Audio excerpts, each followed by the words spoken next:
Here we go. You guys certainly know the rules.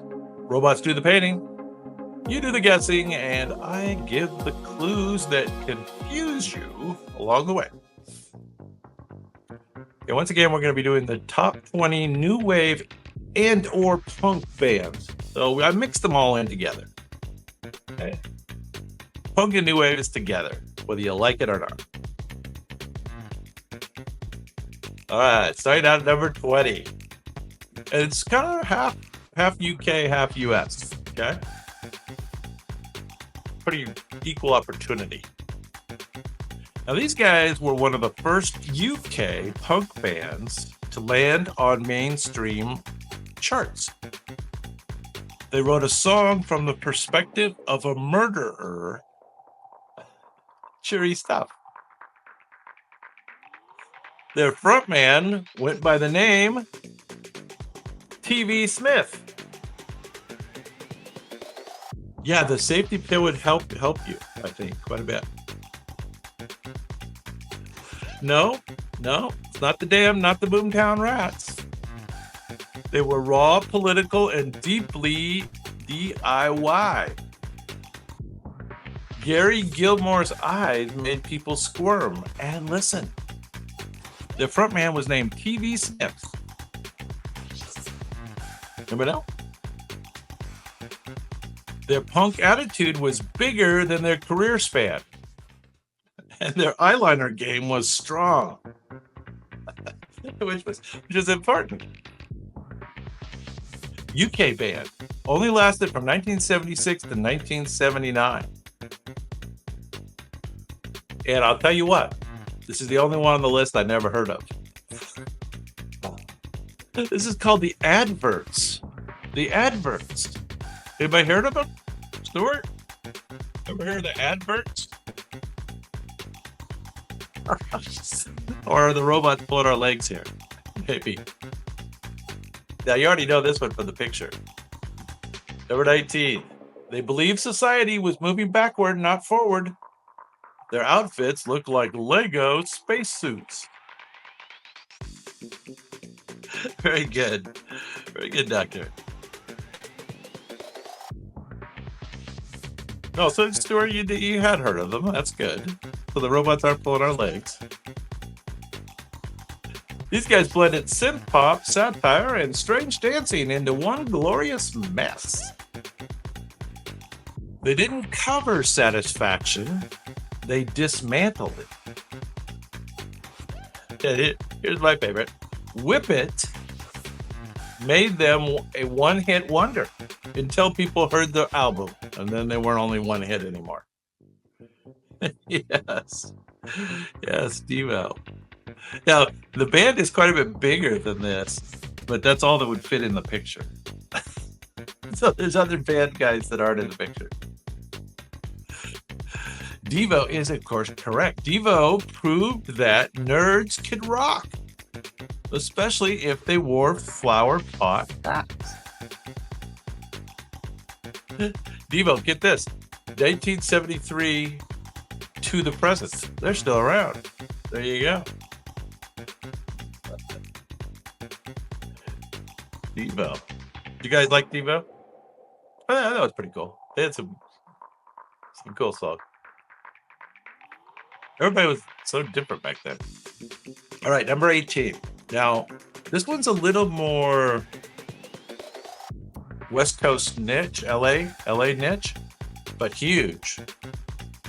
This was a big band. You know how LA bands are. They're just real trendy.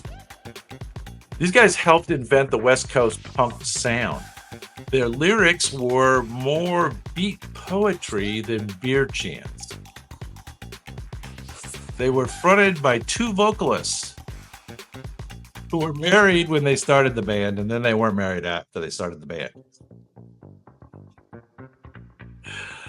Los Angeles showed punk had a literary soul. They were punk with a country twang somehow. Doctor, it isn't too niche refer to the doctor.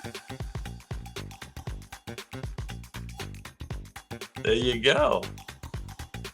They made chaos sound beautiful and heartbreak sound like rebellion.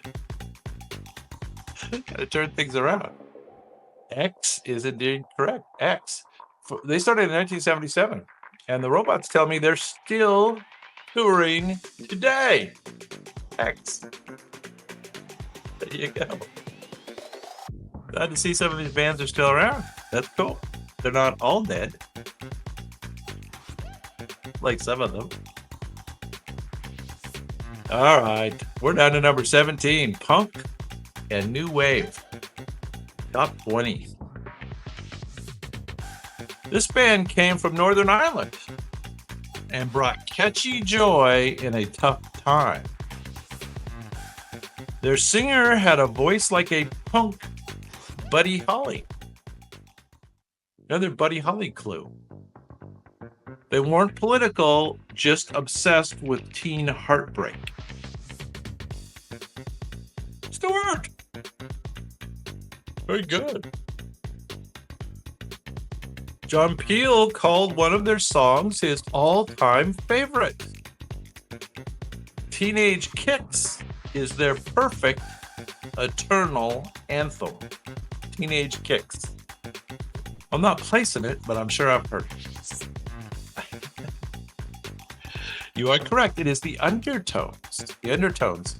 Now, they were around from 74 to 83. 74 to 83. They reminded us that punk didn't have to be angry. It could just be young.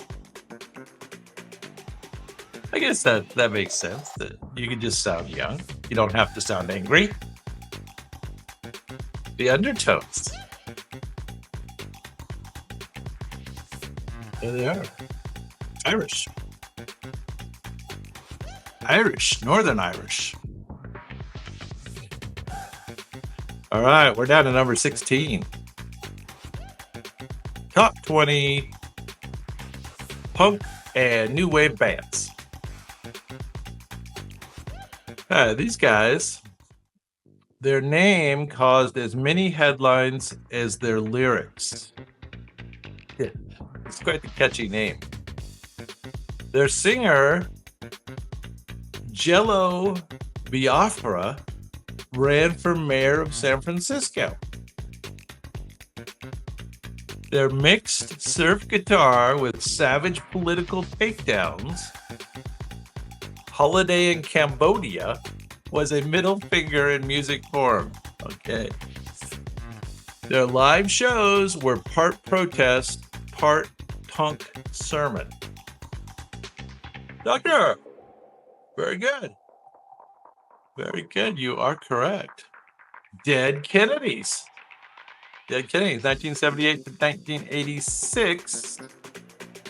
A lot of these bands may have made appearances after that in different forms, but I'm trying to give you the main years.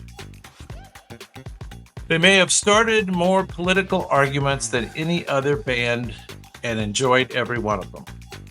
Okay. Yeah, Stuart, you got it. Everybody knows it's the Dead Kennedys. There they are. Looks just like them. Not sure what that means, but okay. All right, we're down to number 15. Now, I've heard of this next band, but I'm not sure I can place the music. We'll see. Cool name for a band. They were at punk's beginning, but quickly veered towards the shadows. This band's been around from 76 to 96, so 20 years. Their front woman looked like a goth Cleopatra. There you go. It's the goth Cleopatra band. They influenced everyone from The Cure to PJ Harvey. They turned punk into eerie, elegant art. Cities in the Dust dance through ruins, literally. Anybody know who this is? Pretenders is a good guess. Oh, Doctor has it. There you go.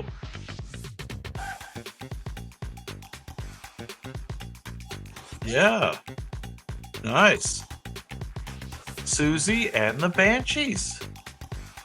And Susie is spelled really weird, like a Sioux Indian. Yes, you have the spelling correct, actually. Very good. Very good, Doctor. Susie Sue proved that spooky could be stunning. So was she one of the first goth type people? I don't know. Maybe. Could be. Now this next band's huge.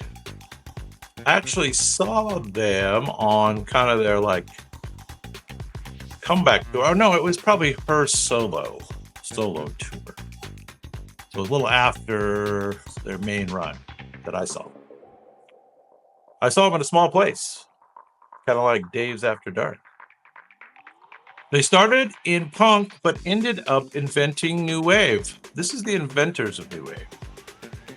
Their singer became an icon, and not just for her cheekbones. I guess she does have good cheekbones.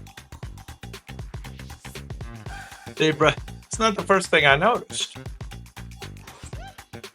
They brought disco and hip hop into CBGB.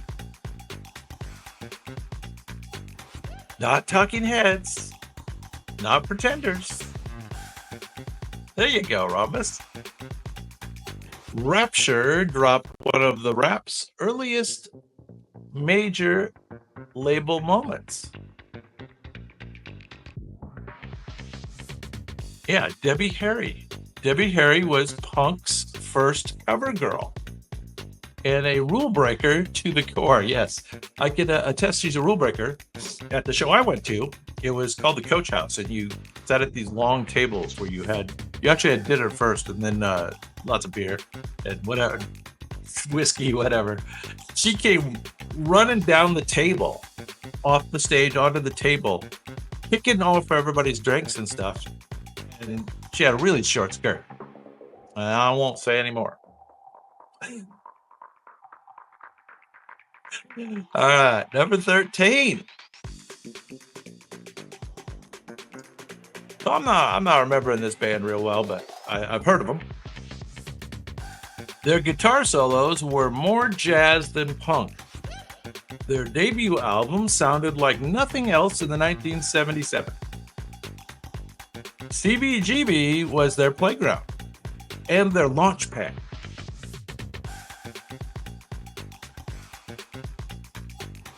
Yes, I felt lucky when I was at that concert. She was pretty cool.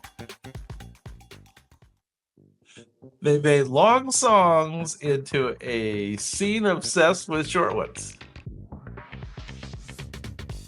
Marquee Moon became a post-punk masterpiece.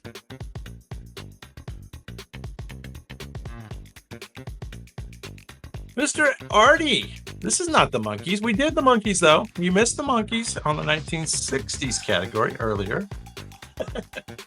This is new wave and punk, which I guess we could call the Monkees kind of punk.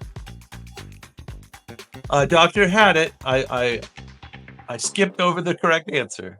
You are correct, Doctor. Television is the correct answer. They didn't yell, they shimmered, and punk made room for it. There you go. We're done to number 12. We got a bunch more to go. Now, I gotta admit, I've never heard of these guys, but I'm sure I've heard of the music. They mixed punk, urgency, and funky grooves, and Marxist theory. Their bass lines could incite a riot or a dance party. Their debut album sounded like a factory revolution. Damaged goods turned relationships into manifestos. They inspired 1,000 bands and a few economic professors.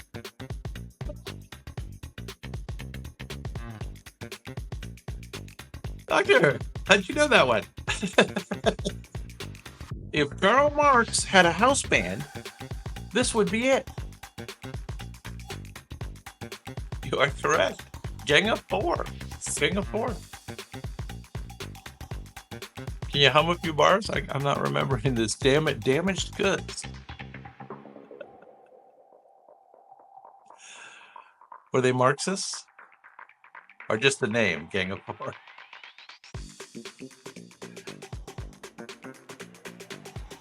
Yeah. I don't know how you knew that one. Wow. All right. Well, that means we're almost halfway home. Number 11. Number 11. Now, I've heard of these guys, but not super familiar with their music. They were punk, but romantic about it. That sounds curious. Their songs were fast, catchy, and heartbreak heavy. Ever Fallen in Love was emo before emo existed. Pre-emo. Pre-emo. They combined Ramones' speed with Beatles' melody. So just take, Ramones and Beatles. The records were like love letters written in all capitals. Stuart. Did you recognize the picture? Because those clues were pretty generic. Although maybe Ever Fallen in Love, you might have known. You are correct. The Buzzcocks. That's correct. They were around from 76 to 81.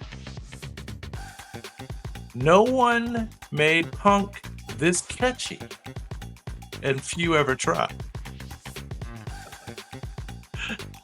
Yeah, few ever tried.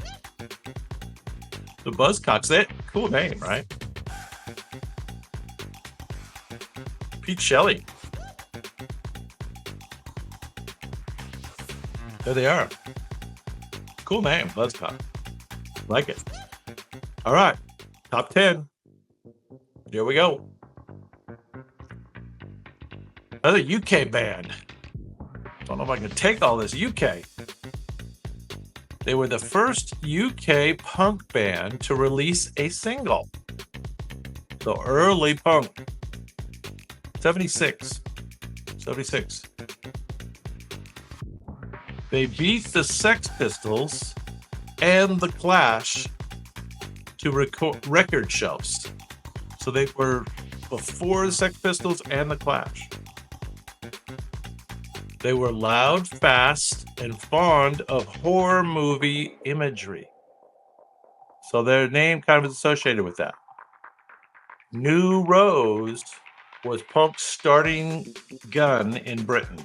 That was the first song, New Rose. Their sound helped launch goth rock also. Doctor! Between the three of you guys, you're getting it all. You're getting all of them. Very good. Very good. The Damned. The Damned. Good name. I've heard of them. I'm not sure I could place the music. They were punk's first out of the gate and possibly the first to wear eyeliner. Well, dude. So they're the damn ones that started the eyeliner thing. Does that sound right? Correct. The Damned. All right, let's get back to the good side of the pond.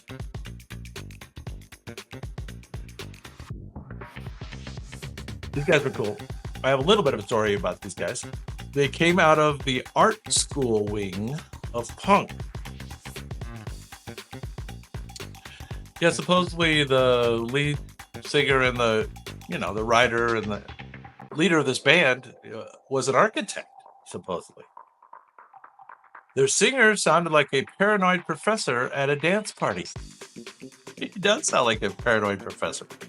They turned funk and minimalism into a new language.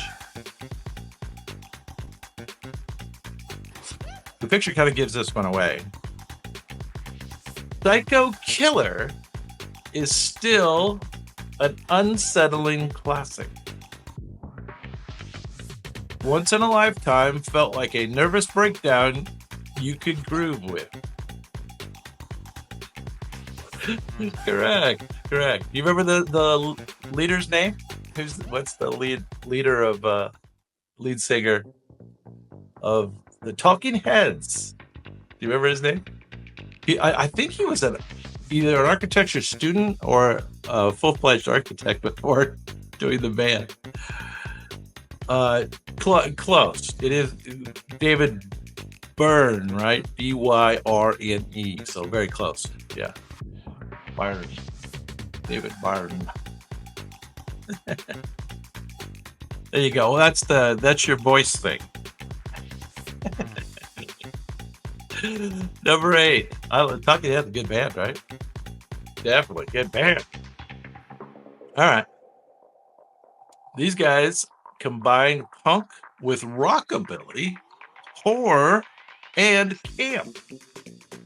Sounds like a good combination. Their live shows were sweaty, spooky, and slightly dangerous. They made the B-movie aesthetic a music genre. I can see that. But as in the house. Oh, Kiss is in a different category. We are in new wave and punk.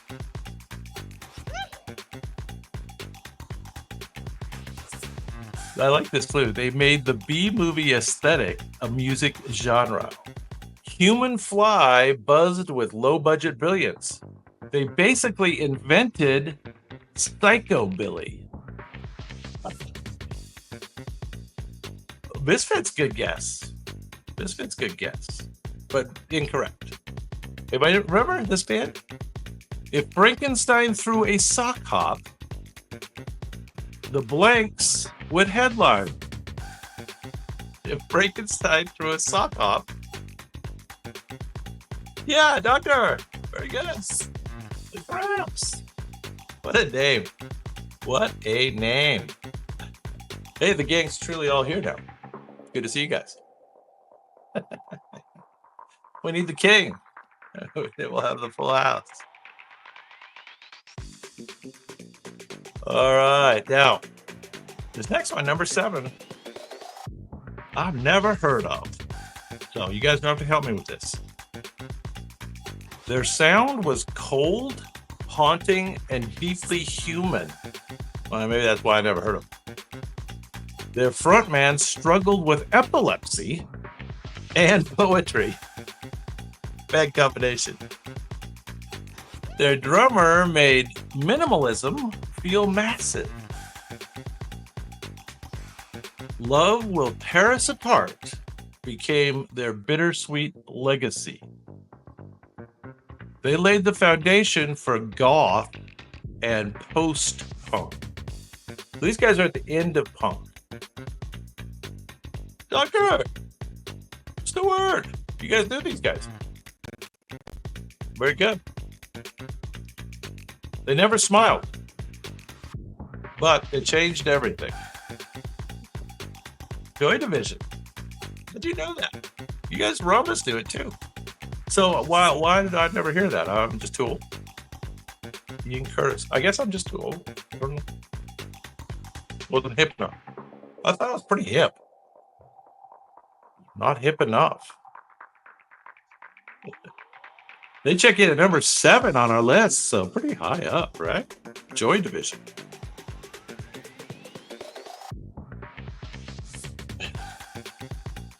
He's launching those satellites as fast as he can. Hopefully he'll fill in all the gaps. Increase the capacity, which will increase the speed. All right, this is one of my favorite bands in college. Going to college parties, I would take this album with me. This would get the girls dancing.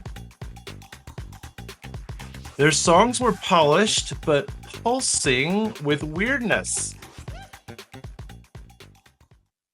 The lead looked like a rock star built in a lab.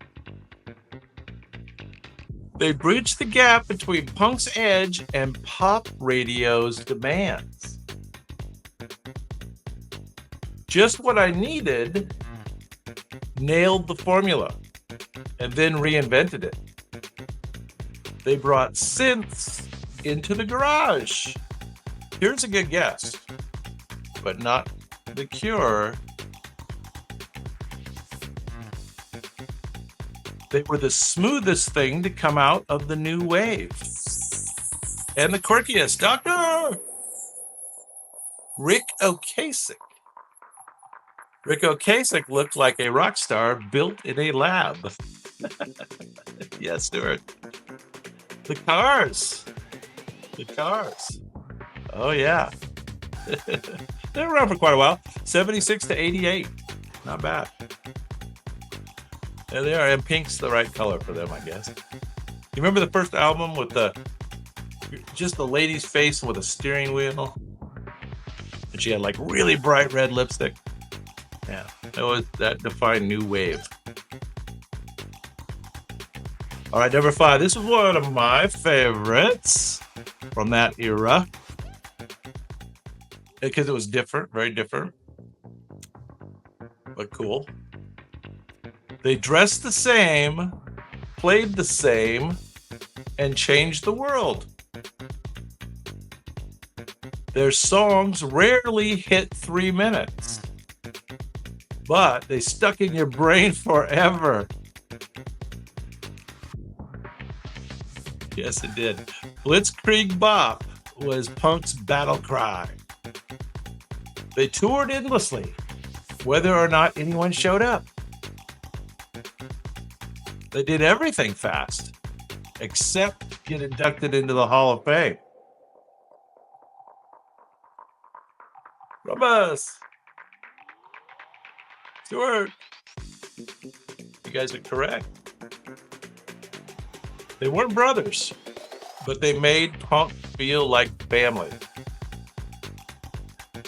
That's right, they weren't really brothers, but people thought they were. They looked and sounded so much the same. Yeah, there were some great songs, weren't there? Hey, gabba gabba, hey, I just met a nurse I could go for. I don't know. Not singing that very well. The Ramones check in at number 5. Number 5. All right, only 4 more. 4 more new wave punk groups. Now, the robots obviously think highly of this woman. She brought Rimbod to the Bowery. Horses wasn't just an album, it was a manifesto. She blended punk, poetry, and raw emotion. Nope, not Pat Benatar. She snarled and whispered in equal measure. She opened the door for women in punk to be more than muses. Not Pat Benatar. That's right. In punks, often the women are portrayed as muses. But not this one. The Doctor has it. Horses was a key clue, right? That was her big album. Patti Smith. Patti didn't play by punk rules. She wrote her own rules. Patti Smith. Not Patti Smythe. Now, Patti Smythe was with the band. What was the band called that she was with? Forget. Let's see, we forget. This is Patti Smith. Patti Smith Group, 1974 to 1979. Not a long run. Not a long run at all. All right, we're down to the top 3.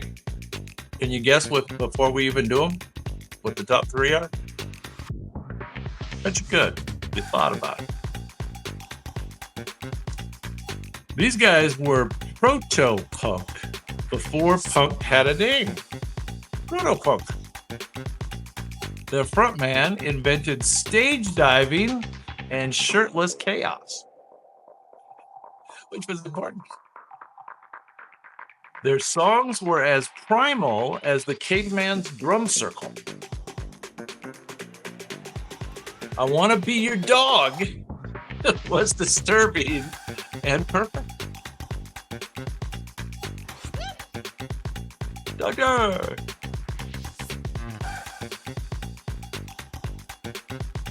She was married to John McEnroe, the tennis player. Is that who you're talking about? I get it. Was it? Gosh,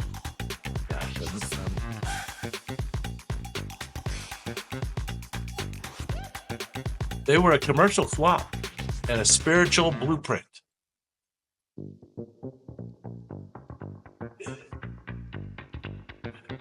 Yeah, this is the Stooges. And who is the lead for the Stooges? Anybody know? He became, he's still performing, I think. I'm pretty sure. The lead guy looked like he was 80 when he was like 40. Yes, from us. Iggy Pop. Okay, top 2. All right. These guys only had one album, but it was a detonation. They swore on live TV, and they broke up right in the middle of their first tour. They didn't last long, but they burned brighter than most. Anarchy in the UK made Parliament nervous. Yes, Robbins. You got it. God Save the Queen got banned, but it went number 1 anyway. So that's punk.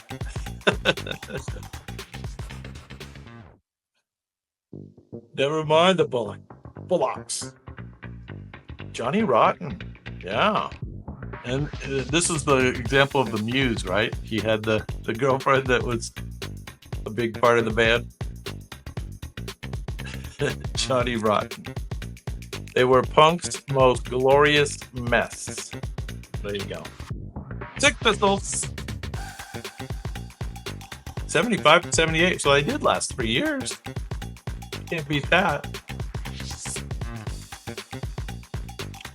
Now, the number 1 is a band that I have seen in person at something. I forget what the things were called. Big concert out in the San Bernardino Valley, Southern California. They were the lead for the New Wave Day.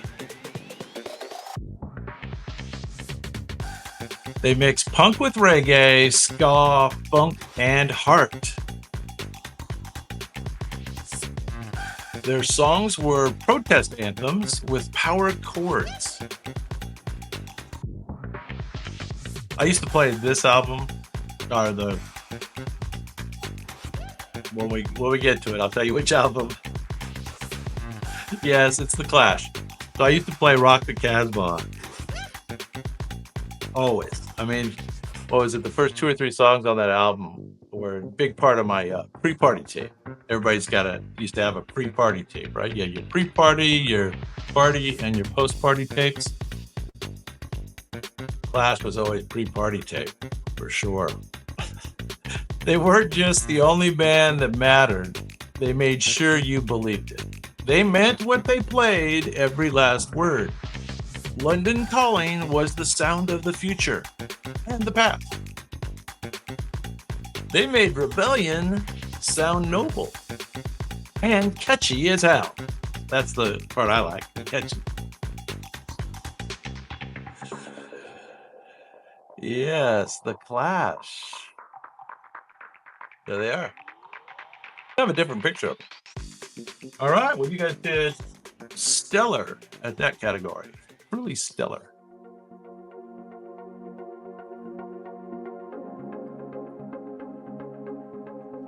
You guys knew your punk and new wave.